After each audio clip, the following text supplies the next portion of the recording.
ఈ రోజు రాహుల్ గాంధీ గారు అస్సాంలోనే ఒక గుడికి వెళ్లాలనుకుంటే ఆ గుడికి కూడా రాహుల్ గాంధీకి వెళ్లకూడదు, అనుమతి లేదు అని అనుమతి నిరాకరించారు.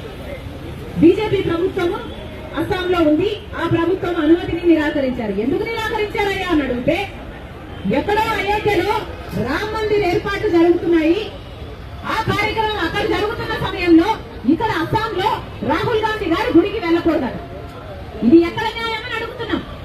అంటే గుడికి వెళ్ళడానికి కూడా మోడీ గారి పర్మిషన్ కావాలా? గుడికి వెళ్ళడానికి కూడా బీజేపీ పర్మిషన్ కావాలా? గుడికి వెళ్ళడానికి కూడా బీజేపీ కార్యకర్త, బీజేపీ నాయకుడు, లేకపోతే ఆర్ఎస్ఎస్ లేకపోతే విహెచ్ వీళ్ళ ఈ సభ్యులే అయి ఉంటారా? సామాన్య ప్రజలకు కనీసం గుడికి వెళ్లే హక్కు లేదా అని అడుగుతున్నాం. ఎందుకు నిరాకరించారో మోడీ గారు, అస్సాం చీఫ్ మినిస్టర్ సమాధానం చెప్పాల్సిన అవసరం ఉంది.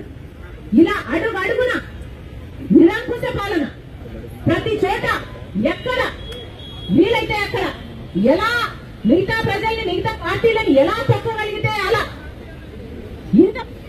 ఇంత నీచమైన పరిపాలన చేస్తుంటే దీని డెమోక్రసీ అని ఎలా అంటారు?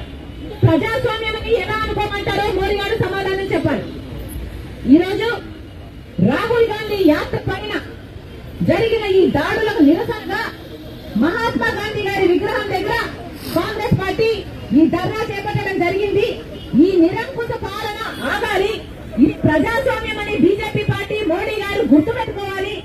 ప్రజాస్వామ్యంలో శాంతియుతంగా చేస్తున్న ఏ కార్యక్రమైనా ప్రతిపక్షాలు చేసుకోనివ్వాలి. మరొకసారి మోడీని హెచ్చరిస్తున్నాం. ఎలక్షన్ల సమయంలో ప్రజలు గమనిస్తున్నారు.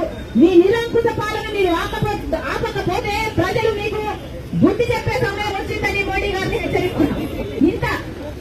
ఇంత నీచంగా అడ్డుకోవడం అన్నది ప్రజాస్వామ్యంలో ఎవరూ సహించని విషయం. కనుక బీజేపీ పార్టీ అక్కడ అస్సాం చీఫ్ మినిస్టర్ రాహుల్ గాంధీ గారికి క్షమాపణ చెప్పాలని కూడా కాంగ్రెస్ పార్టీ డిమాండ్ చేస్తుంది. Down down BJP, down down BJP, down down BJP, down down